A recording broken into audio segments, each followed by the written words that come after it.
Over the years, the discussion or notion of national budget to many Nigerians has been a perplexing and distressing thing and source of worry because they have termed the budget or the national budget as a mere rhetorical and documentation exercise.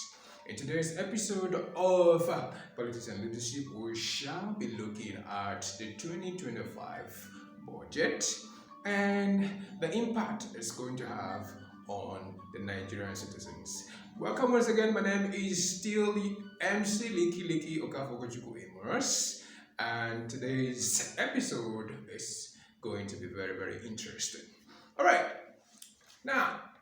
For the layman or for the average Nigerian, the national budget, as you have come to know, is a document, okay, or a financial instrument, if you like, that contains the details of the expenditure and the income the country is going to, have in one physical year, all right? Yes, the totality, a document that contains the totality of expected income, right, and the expenditure of the country.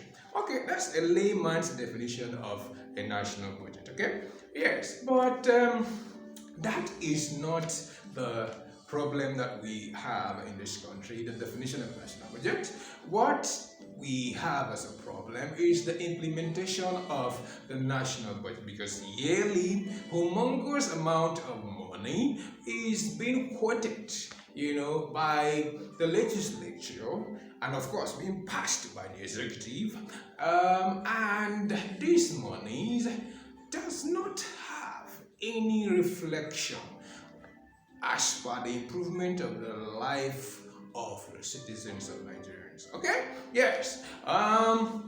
If you say that the national budget has lived up to its expectation in terms of its implementation, well, you would have to show us evidence, okay, to back that up. Okay, but we have not said that the country hasn't fared any better, but what we're saying is that the level of progress is relatively very, very minute, or let's not say infinitesimal, but it's very, very, very minute. Okay, we want the budget implementation this year to be very, very, noticeable. Okay, let it reflect, in the lives of Nigerians, okay? Yes, the average Nigerian on the street, let the Nigerian feel the impact of the monies that are quoted, yearly as the national budget. Okay, so how will that be possible? Okay, so today we are going to be,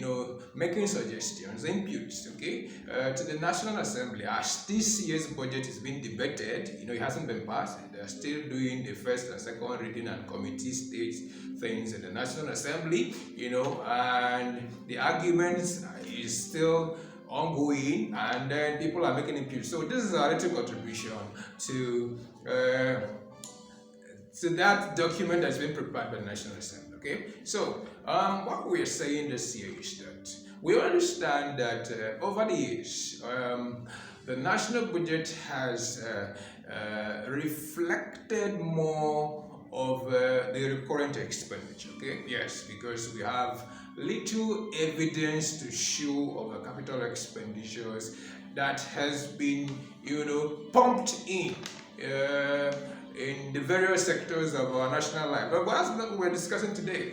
The past has gone. Okay, we're talking about this year's budget that's been quoted up to 25 trillion naira. Okay, how is that going to impact the lives of Nigerians? Okay, impact the lives of people in the street. Okay, the ordinary citizens who have no, governmental Abraham that will help them. Okay, how will they benefit from all these things that are being done in our country? Because we are all Nigerians. Okay, yes. So the first thing that we are going to be talking about today is there is a need, okay? In as much as we are clamoring for an increase in the capital expenditure, expenditure, but there's a way that we want that capital expenditure to be done this year. Okay, yes, we don't want, not rather we are de-emphasizing. Okay, yes, reducing the emphasis on construction of bridges and all those things, institutions, houses. Not that not important.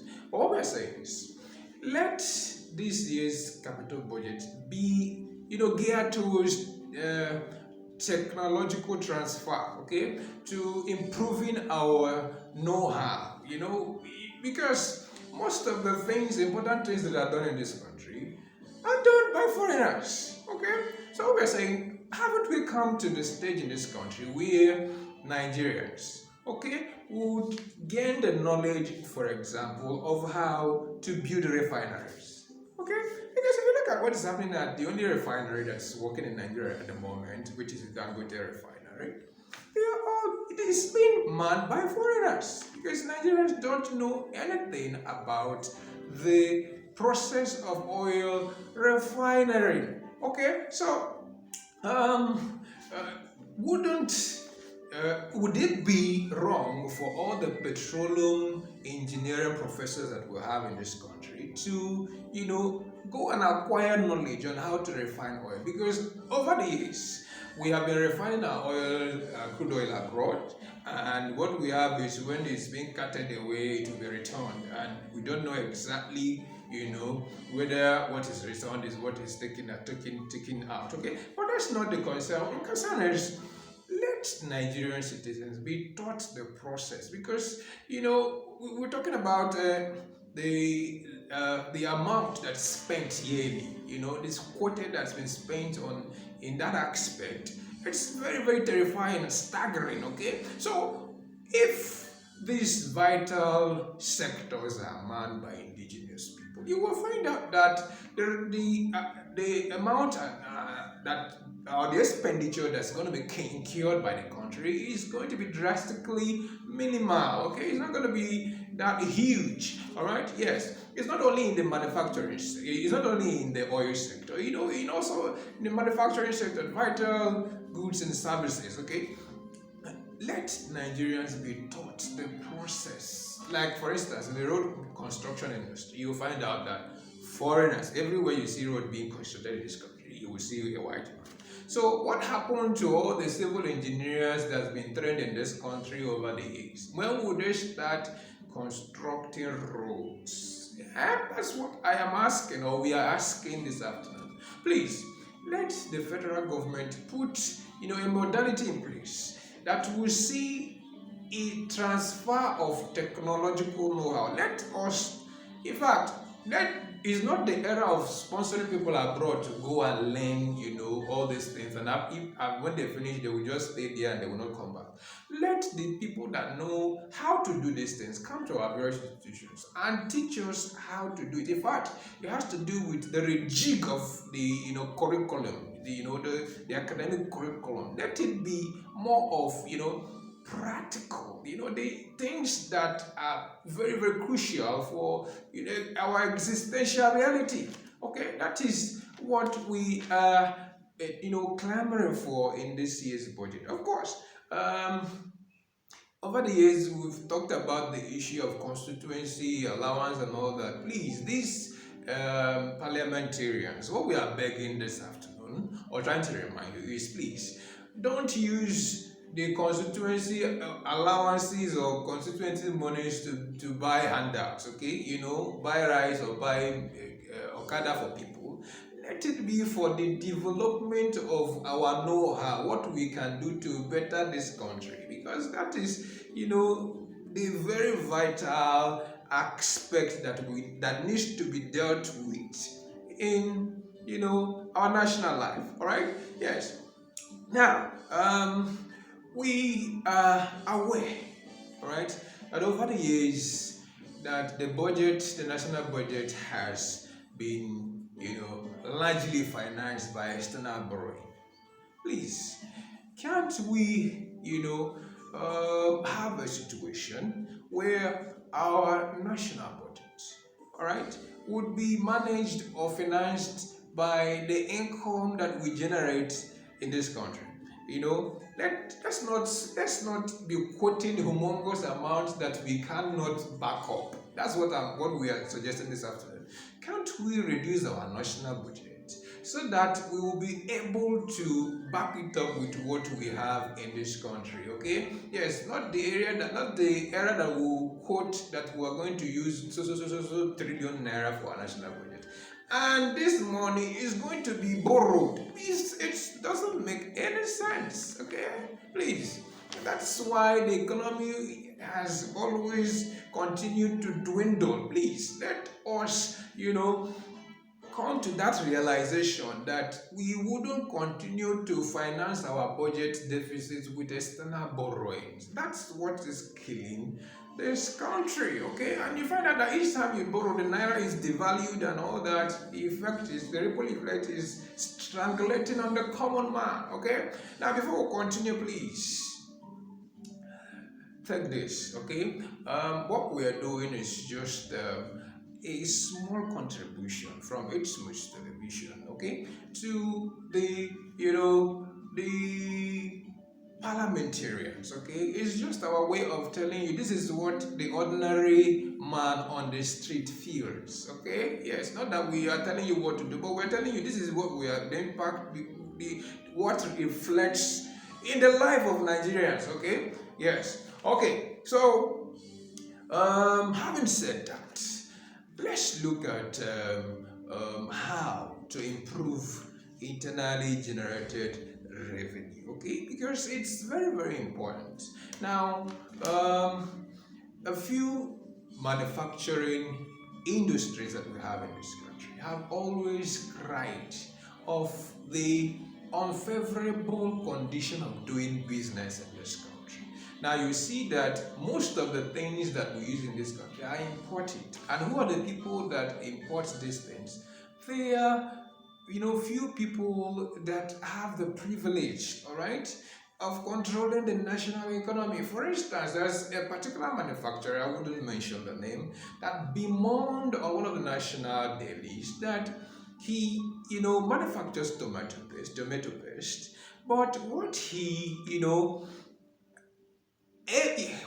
normally cries or laments about is that some people who have the license to import the same product, flood the market with substandard, tomato paste that end up eroding, his business, because you cannot compete, with people who, have, the goodwill of the people who are within the corridors of power, so to say, and then you find out you that is struggling with little income would want to stay in business, and that will affect the price that you're selling your goods. While those of them that import, from other countries will sell it a way cheaper price, and people will tend to go for theirs, and then you will keep on suffering. So please, let there be a measure that will be put in place to encourage people who are local manufacturers of the goods, essential goods that we need in this country. And finally, please, the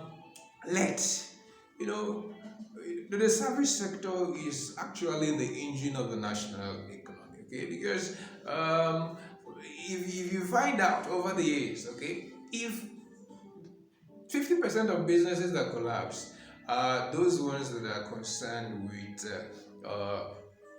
goods, buying and selling of goods, that deal with physical goods. But people who are, the core engine that, move the economy are those who are in the service sector.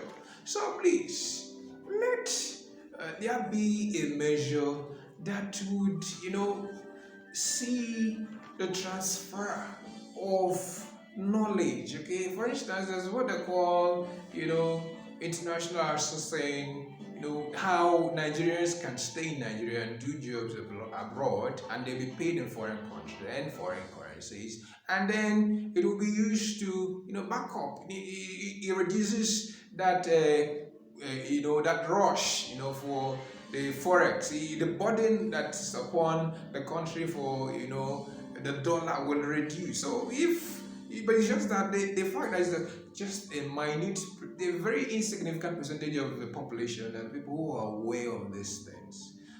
Let there be a measure, that will help the ordinary man, not the ordinary man, but people who are less, informed to have knowledge of these things.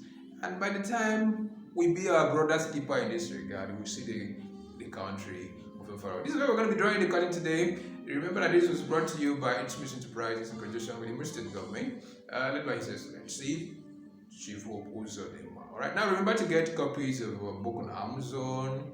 You have Strewn, Torn Apart, Rice with the Rubble, Spirogera, and the rest of them, Mera and Kobo, and all the rest of them. Alright, now coming again, my name still remains MC Bikiliki saying bye for now.